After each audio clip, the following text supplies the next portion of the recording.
নিজেদের গাছের ফল আর কিনে আনা ফলের মধ্যে অনেক পার্থক্য রয়েছে। বাজার থেকে কিনে আনা কাঁঠাল অনেক সময় ভালো হয়, অনেক সময় ভালো হয় না।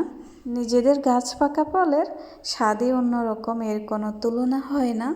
আসসালামু আলাইকুম, কেমন আছেন সবাই? আশা করি সবাই ভালো আছেন। আলহামদুলিল্লাহ, আমিও ভালো আছি। আবারও চলে আসলাম নতুন আরেকটি ভিডিও নিয়ে। এটি আমাদের গাছের কাঁঠাল, একদম পাকনা। তো কাঁঠালটা অনেক বেশি পেকে গিয়েছে, তার জন্য একটু নরম হয়ে গেছে। কাঁঠাল একটু শক্ত থাকলে আমার কাছে বেশ ভালো লাগে, পাকলেও খেতে ভালো লাগে। তো এটাতে অনেকগুলো কোষ হয়েছে, এখন এগুলোকে আমি একটা একটা করে খুলে নেব।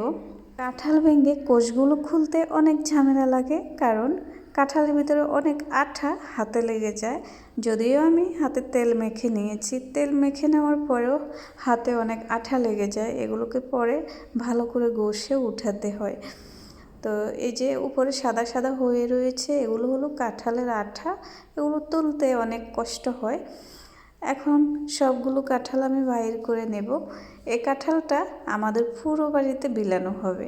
এই বছর আমাদের গাছে বেশি কাঁঠাল ধরেনি, আমাদের গাছে অনেক কাঁঠাল ধরে প্রতি বছর, কিন্তু এত বড় বড় কাঁঠাল হয় না।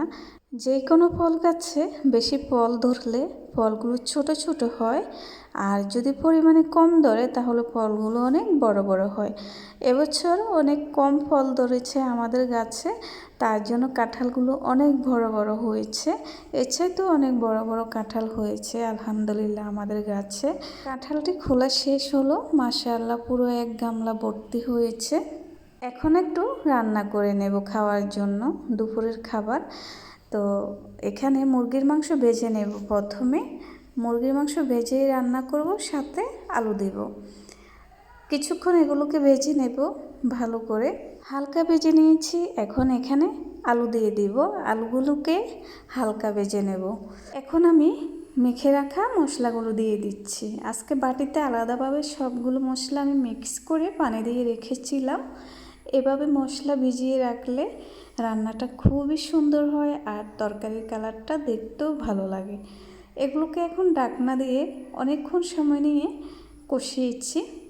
এই যে খুব সুন্দর কষানো হয়েছে, তেলগুলো উপরে বেশি উঠেছে। এখন ঝোলের জন্য পানি দিয়ে দেব। এভাবে মশলা দিয়ে রান্না করে দেখবেন, ঝোলগুলো একদম ঘন ঘন হয়, মাখা মাখা হয়, আর মাংসটা খেতে অনেক ভালো লাগে।